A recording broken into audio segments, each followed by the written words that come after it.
नमस्कार। Exam city 94 में आपका स्वागत है। आज हम उत्तराखंड पुलिस कांस्टेबल की ये उत्तराखंड के अति महत्वपूर्ण प्रश्नों के बारे में बात करेंगे और ये उत्तराखंड पुलिस कांस्टेबल की सबसे इम्पोर्टेंट क्लास होगी। और ये वे क्वेश्चन है जो बार बार एग्जाम में पूछे जाते हैं और जो बच्चे न्यू हैं वो यहाँ से अपनी प्रैक्टिस कर सकते हैं और जो पुराने हैं उनके लिए तो रामबाण सिद्ध होगी ये क्लास। आप अपना कोर्स यहाँ से कंप्लीट कर सकते हैं। हमारे पास केवल मात्र 2 या ढाई महीने के लगभग है जिसमें हम उत्तराखंड पूरा कंप्लीट करने की कोशिश करेंगे इस मिथ क्लास में। तो क्लास नंबर दूसरी होने वाली है इसमें आज हमारी, तो प्रैक्टिस स्टार्ट करते हैं। ठीक है, पहला क्वेश्चन ये पूछा गया था, एक पेपर में पूछा गया था क्वेश्चन कि नंदा देवी राष्ट्रीय उद्यान किस जनपद में। सभी को पता होगा नंदा देवी राष्ट्रीय उद्यान किस जनपद में आ जाता है, तो हम कहते हैं चमोली जनपद में आता है। और अगर पूछ ले नंदा देवी राष्ट्रीय उद्यान की स्थापना किस वर्ष हुई थी, तो 1982 में इसकी स्थापना हो जाती है। और इसके क्षेत्रफल की अगर बात करें तो क्षेत्रफल कितना है, तो 624 वर्ग किलोमीटर इसका क्षेत्रफल है। इसका अगर पूछ ले नंदा देवी राष्ट्रीय उद्यान का प्राचीन नाम क्या था, तो हम कहते हैं संजय गांधी नेशनल पार्क। इसका प्राचीन नाम क्या था, संजय गांधी नेशनल पार्क था। और इसका मुख्यालय कहें तो कहाँ से है, जोशीमठ में है। और नंदा देवी राष्ट्रीय उद्यान में आने वाला पहला व्यक्ति कौन था, तो ये भी ध्यान रखना है, डब्ल्यू गार्डन। अगर पूछ लिया जाए कि ये कब आया था, तो हम कहेंगे 1883 में। आपको कमेंट करके बताना है उत्तराखंड के अंदर कितने राष्ट्रीय उद्यान हैं और कितने वन्यजीव विहार हैं। राष्ट्रीय उद्यान कितने हैं, अगर पूछ लिया जाए उत्तराखंड के अंदर राष्ट्रीय उद्यानों की संख्या कितनी है और वन्यजीव विहार की संख्या कितनी है, आपको कमेंट करके बताना है। तो ध्यान रखना, नंदा देवी राष्ट्रीय उद्यान की जनपद में हो जाता है चमोली। स्थापना की बात करें तो 1982 में इसकी स्थापना हुई थी। क्षेत्रफल की बात करें तो 624 वर्ग किलोमीटर इसका क्षेत्रफल है। इसका प्राचीन नाम है संजय गांधी नेशनल पार्क। और अगर बात करें इसका मुख्यालय कहाँ से है, तो जोशीमठ चमोली में है। और नंदा देवी राष्ट्रीय उद्यान में आने वाला पहला व्यक्ति कौन था, तो डब्ल्यू गार्डन। और ये कब आया था, तो 1883 में। इसके बाद कई बार पूछा गया है झिलमिल ताल। सभी को पता है झिलमिल ताल किस जनपद में आ जाता है, तो चंपावत। आपको कमेंट करके बताना है चंपावत का क्षेत्रफल कितना है। उत्तराखंड का सबसे छोटा जनपद कहा जाता है क्षेत्रफल में चंपावत। कमेंट करके बताना है इसका क्षेत्रफल कितना है। नंधौर वन्यजीव विहार उत्तराखंड के कितने जनपद में फैला हुआ है, तो ध्यान रखेंगे 2 जनपद में फैला हुआ है। 2 जनपद कौन कौन से हैं, नैनीताल और चंपावत। नैनीताल और चंपावत। केदारनाथ वन्यजीव विहार कितने जनपद में फैला हुआ है, तो ये भी 2 जनपद में फैला हुआ है। और 2 जनपद कौन कौन से हैं, रुद्रप्रयाग और चमोली। अगर बात करें यमुना घाटी में स्वैच्छिक चकबंदी का प्रणेता किसे कहा जाता है, तो राजेंद्र सिंह रावत को कहा जाता है। ये भी पेपर में कई बार पूछा गया है। तो ध्यान रखेंगे झिलमिल ताल कहाँ से है, तो चंपावत में है।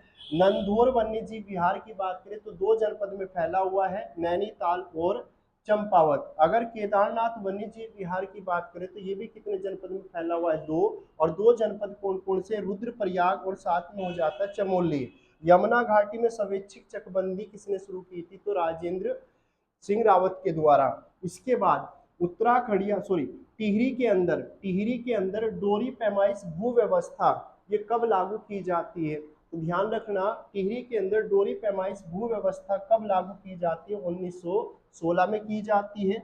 और टिहरी के अंदर पंचायतों की स्थापना कब हो जाती है, तो ध्यान रखेंगे 1919 में। अगर पूछ ले टिहरी के अंदर कृषि बैंक की स्थापना कब होती है, तो 1920 में होगी। और छात्रवृत्ति निधि की स्थापना टिहरी के अंदर कब हुई थी, 1920 में। और टिहरी में प्रथम बार जनगणना कब होती है, तो 1921।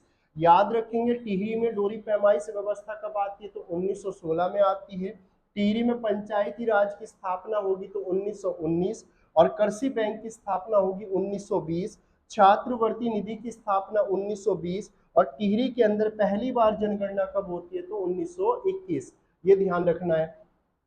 अगर पूछ लिया जाए टिहरी में नरेंद्र नगर की स्थापना किस वर्ष होती है, तो ये भी ध्यान रखना, तो इसकी स्थापना होती है 1921 में। आधुनिक चिकित्सालय की स्थापना टिहरी में कब होती है, तो 1923 में। और ये भी ध्यान रखना है टिहरी के अंदर सार्वजनिक पुस्तकालय की स्थापना कब हुई थी, 1923 में। और प्रताप इंटर कॉलेज की स्थापना कब होती है, तो 1940 में। अगर पूछ लिया जाए टिहरी के अंदर प्रताप इंटर कॉलेज की स्थापना कब होती है? तो 1940 में। आपको ये बताना है टिहरी में अंग्रेजी शिक्षा की शुरुआत करने वाला व्यक्ति कौन था, या टिहरी का राजा कौन था? आपको कमेंट करके बताना है। टिहरी के अंदर अंग्रेजी शिक्षा की शुरुआत करने वाला अगर पूछ लिया जाए, यानी टिहरी का राजा कौन था, तो आपको कमेंट करके बताना है। अगर कन्या पाठशाला की बात करें, टिहरी के अंदर कन्या पाठशाला की स्थापना किस वर्ष होती है? तो 1942 में।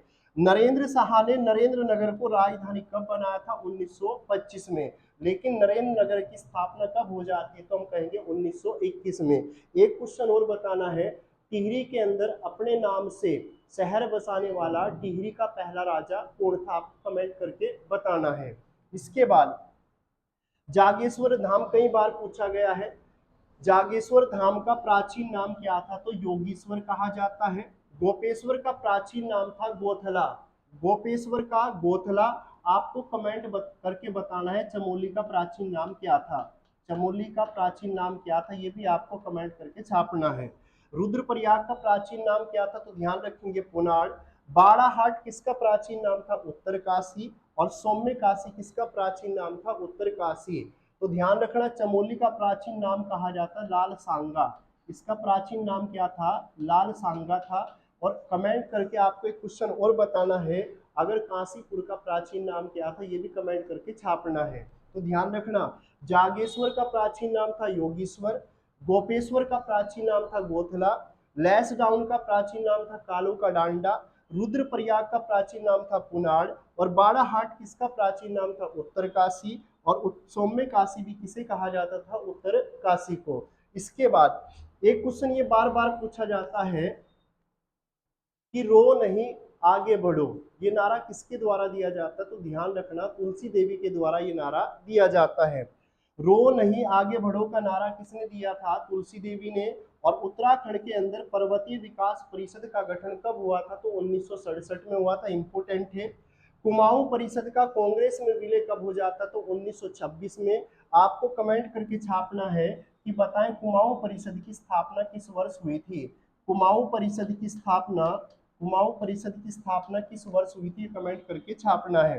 उत्तराखंड युवा परिषद का गठन कब हुआ था? 1976 में। ध्यान रखेंगे।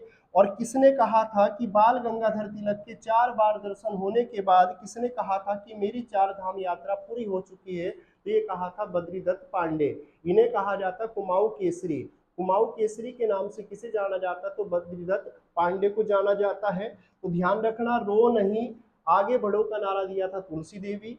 पर्वतीय विकास परिषद का गठन 1967। कुमाऊं परिषद का कांग्रेस में विलय हुआ था 1926। और उत्तराखंड युवा परिषद का गठन हुआ था 1976 में। बाल गंगाधर तिलक के 4 बार दर्शन होने के बाद किसने कहा था कि मेरी 4 धाम यात्रा पूरी हो चुकी है? तो कहा था बद्रीदत्त पांडे ने। एक क्वेश्चन आपको बताना है कमेंट करके, बद्रीदत्त पांडे अल्मोड़ा अखबार से कब जुड़े थे? बद्रीदत्त पांडे अल्मोड़ा अखबार से कब जुड़े थे? आपको कमेंट करके छापना है। इसके बाद गढ़ सेवा संघ की स्थापना कई बार पूछा गया, गढ़ सेवा संघ की स्थापना किसके द्वारा और कब की जाती है? तो ध्यान रखना, गढ़ सेवा संघ की स्थापना किसके द्वारा की जाती है? श्रीदेव सुमन के द्वारा की जाती है।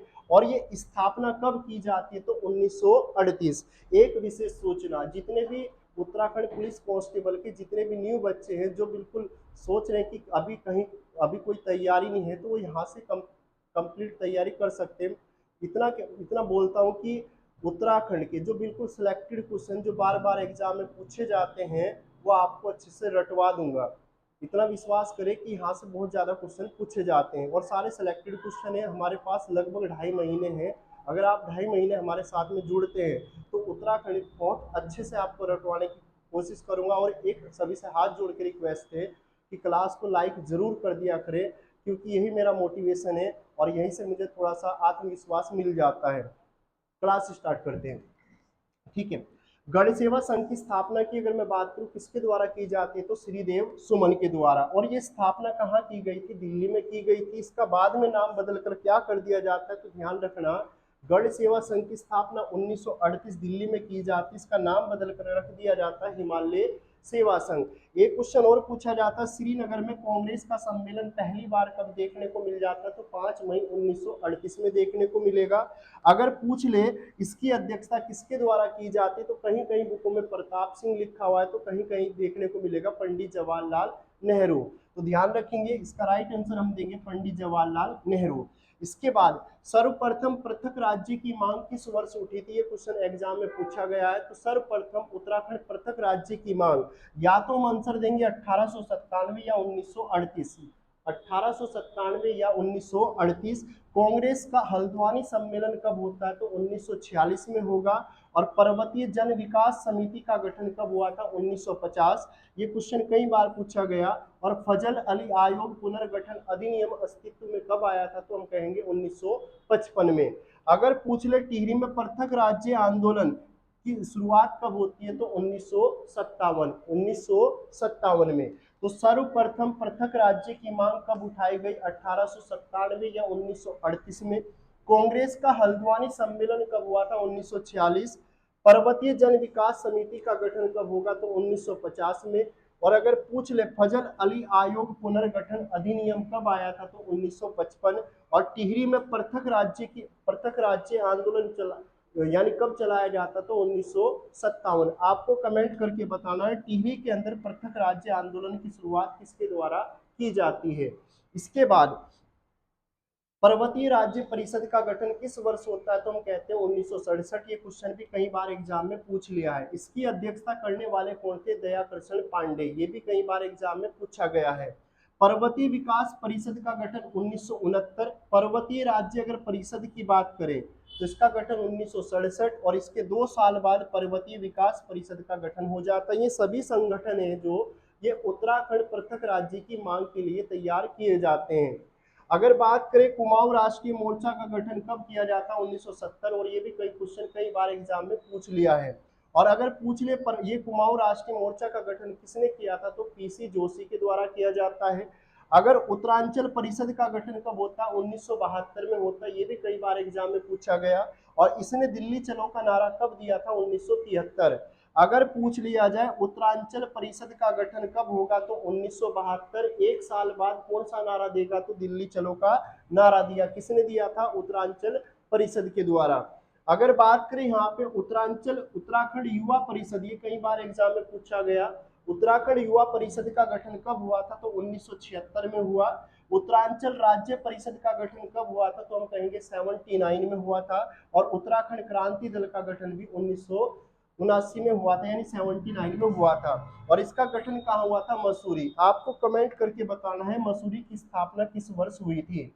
मसूरी की स्थापना कब हुई थी? मसूरी की स्थापना किस वर्ष हुई थी?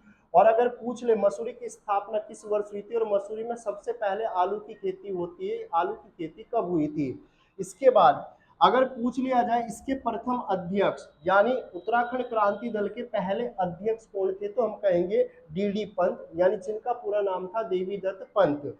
अगर इसका उद्देश्य क्या था? 8 पर्वतीय जिलों को मिलाकर क्या पृथक राज्य की स्थापना की जाए। ये किसका उद्देश्य कहा जाता है? तो उत्तराखंड क्रांति दल का ये उद्देश्य कहा जाता है। इसके बाद अगर बात करें उत्तराखंड क्रांति दल का विभाजन किस वर्ष हुआ था? ये क्वेश्चन भी कई बार एग्जाम में पूछा गया। उत्तराखंड क्रांति दल का विभाजन किस वर्ष हुआ था? तो हम कहेंगे 1987। तब इसका अध्यक्ष किसे बनाया गया था? तो काशी सिंह ऐरी को इसका अध्यक्ष बनाया गया। अगर पूछ लिया जाए इसके उस समय उपाध्यक्ष की बात करें तो उपाध्यक्ष कौन थे? तो हम कहेंगे त्रिवेंद्र पवार थे। राजधानी इसने कहां बनाने की मांग की थी? तो हम कहेंगे गैरसैंण, और इसी को हम कहते हैं उत्तराखंड का पहला ब्लूप्रिंट। अगर बात करें विधानसभा में सर्वप्रथम पृथक राज्य का प्रस्ताव रखने वाले व्यक्ति कौन थे? तो ये भी ध्यान रखना है, जसवंत सिंह।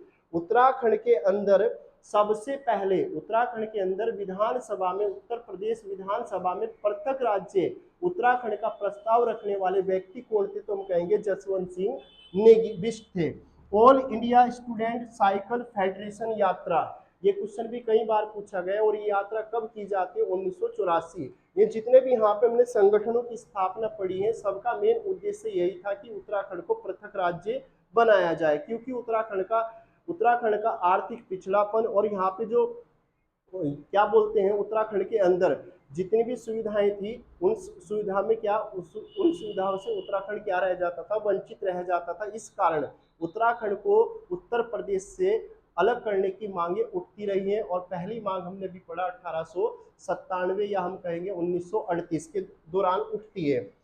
इसके बाद अगर बात करें त्रिवेंद्र पवार ने संसद में पत्र बम कब फेंका था, ये क्वेश्चन भी कई बार एग्जाम में पूछा गया, तो ध्यान रखना 23 अप्रैल 1987 में त्रिवेंद्र पवार ने संसद के अंदर पत्र बम फेंका था। उत्तरांचल उत्थान परिषद का गठन कब होता है, 1988 में, और किसकी अध्यक्षता में हुआ था, तो शोभन सिंह जिन्ना।